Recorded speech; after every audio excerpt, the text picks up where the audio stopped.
Após a era de Eli, Samuel foi essencial na proteção e defesa da terra dos israelitas.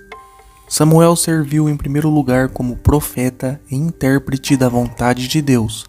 Ele tinha combatido os filisteus e ocupado o posto de juiz, decidindo disputas entre o povo. Em meio à crescente ameaça tanto do leste como do oeste, os líderes tribais pediram a nomeação de um rei. Samuel foi instruído a advertir as tribos do que aconteceria durante o reinado de um rei terreno. O povo não quis ouvir os conselhos de Samuel, então Deus instruiu Samuel a dar um rei ao povo. Sua escolha recaiu sobre Saul, que é descrito como um jovem de boa aparência e que sua altura se sobressaía entre os demais israelitas. Saul era da tribo de Benjamim, a menor das tribos israelitas, mas também uma que possuía experiência de batalha. Apenas um mês depois de se tornar rei de Israel, Saul recebeu um chamado para entrar em ação. A crise era no leste, onde Naás e os amonitas tinham levantado cerco à cidade de Jabes-Gileade. A aceitação significaria um estabelecimento de uma base hostil amonita no meio do território israelita. Quando o povo de Jabes-Gileade ofereceu se render sob algumas condições favoráveis, a áspera resposta de Naás revelou a gravidade da situação. Nenhum tratado seria negociado com os habitantes de Jabes-Gileade, a não ser que cada um deles se submetesse a ter o olho direito arrancado como sinal de submissão e vergonha. Então os líderes da cidade requereram 7 dias para enviar mensageiros por todo Israel com pedidos de ajuda. Se fossem abandonados por seu povo, entregariam a cidade aos amonitas. Por um breve período, Saul tinha retomado sua vida na lavoura em Gibeá. Certo dia, ao retornar do campo, defrontou-se com um mensageiro de Jabes-Gileade, que trazia notícias do terrível ultimato. O povo de Gibeá ficou perturbado e caiu em choro e lamentação diante da perspectiva da catástrofe iminente. Saul entrou em ação, cortou 2 bois em pedaços e por meio de mensageiros enviou os pedaços a todo Israel, proclamando: isto é o que acontecerá aos bois de quem não seguir Saul e Samuel. A convocação para a guerra foi bastante efetiva, e a Bíblia diz que 300.000 homens de Israel e 30.000 de Judá foram reunidos para lutar. Enviaram esta mensagem a Jabes-Gileade: amanhã, na hora mais quente do dia, vós sereis libertos. Saul pôs em marcha sua formidável força, alinhada em 3 divisões, para encontrar-se com o inimigo. Ele atacou sob a escuridão da noite, neutralizando qualquer vantagem de armas superiores que os amonitas pudessem ter. As tropas de Saul assaltaram o acampamento amonita e o devastaram.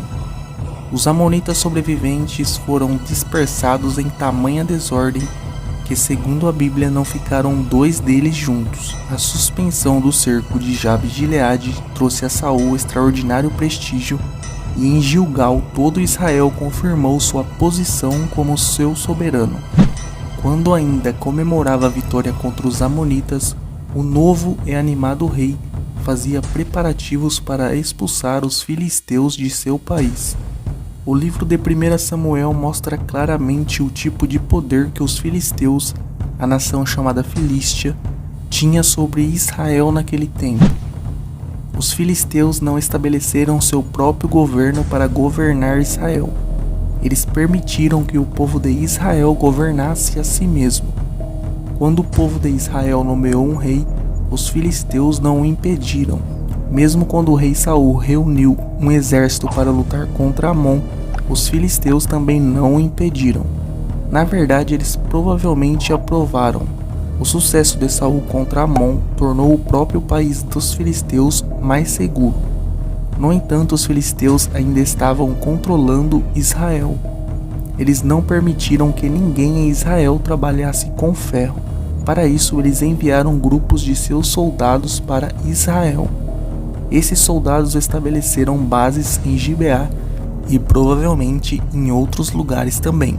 Essa ação lhe deu duas vantagens. Primeiro, embora o povo de Israel não pudesse fazer ferramentas de ferro, eles ainda precisavam delas. Eles eram trabalhadores agrícolas e precisavam de boas ferramentas.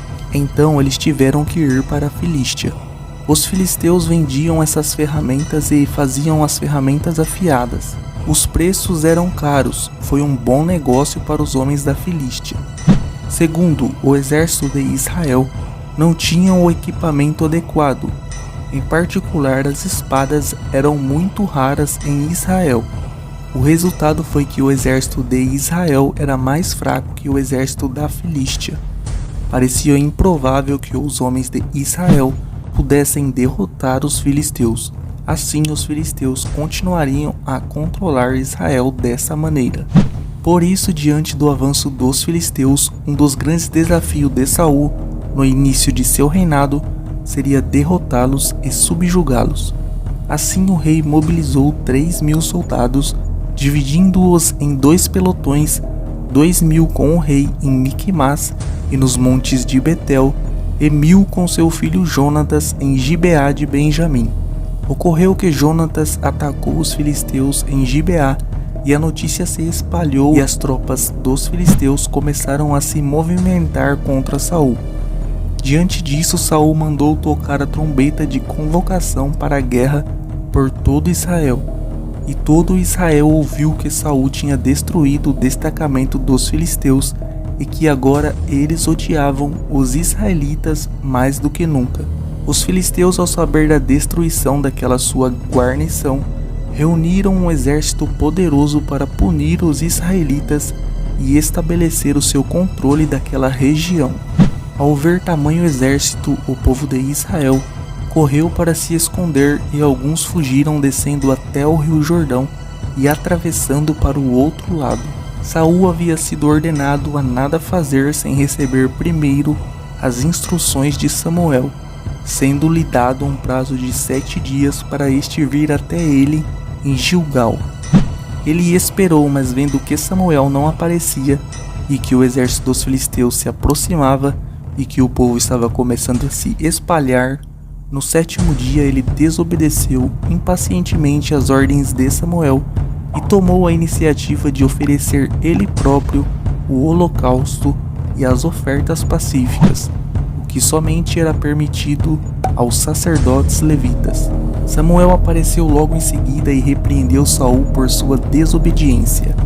Não aceitando as desculpas de Saul, ele lhe disse que por não ter guardado o mandamento que o Senhor seu Deus lhe havia ordenado, ele havia feito a sua descendência perder o direito hereditário ao trono de Israel, e que o Senhor agora já havia buscado um homem para substituí-lo.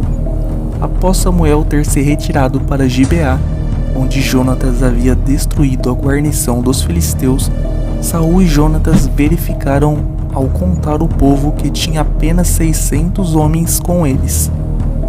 Eles subiram todos até Gibeá e ficaram ali. Não só eram poucos, mas os homens de Israel estavam praticamente desarmados, porque os filisteus não permitiam que houvesse ferreiro em Israel, para evitar que fizessem armas de ferro. Só Saul e Jonatas tinham espada e lança. Contra o imenso exército fortemente armado dos filisteus, os israelitas estavam em grande inferioridade aparentemente. Só mesmo com a ajuda do Senhor eles podiam ter qualquer esperança de triunfar. Deus queria lhes dar a vitória sem espadas para mostrar de onde vinha a sua força. Os filisteus enviaram 3 grupos do seu exército para fazer incursões punitivas em 3 regiões daquela área. Jonatas confiava que Deus lhe daria vitória e saiu apenas com o seu fiel escudeiro sem avisar ninguém.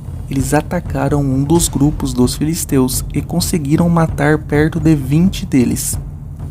O exército dos filisteus se espantou com isso, a terra estremeceu e houve grande temor entre os filisteus. Durante a confusão e o caos, o destacamento de guerreiros israelitas que que havia lutado anteriormente ao lado dos filisteus, se desertaram para a favor do exército do rei Saul, elevando a força do rei de 600 homens para vários milhares. Finalmente, um terremoto milagroso deixou todo o exército filisteu em desordem. Atraído pelos sons do combate, Saul aproximou-se da guarnição, apenas para descobrir que o exército já havia sido despedaçado de medo, com a maioria dos sobreviventes fugindo do exército de Saul. Muitos outros israelitas que haviam se escondido, vendo agora uma oportunidade porque os filisteus estavam fugindo, juntaram-se ao exército de Saul e Jonatas. Foi uma vitória notável sobre os filisteus que o Senhor concedeu aos israelitas, mediante a estratégia de Jonatas, que lhe deu o impulso inicial com coragem e fé.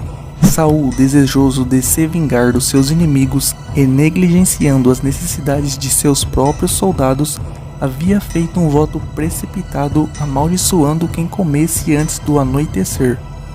Jonatas não sabia disso e comeu um pouco de mel, que lhe deu mais força. Ele já tinha ganho a batalha.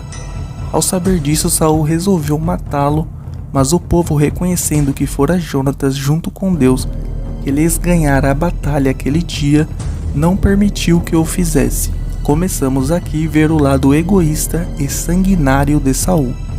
O caráter de Jonatas contrasta de maneira impressionante com o de seu pai. Ele admitiu que tinha provado um pouco de mel, não apresentou desculpas e prontificou-se a morrer para que seu pai cumprisse o juramento que fizera.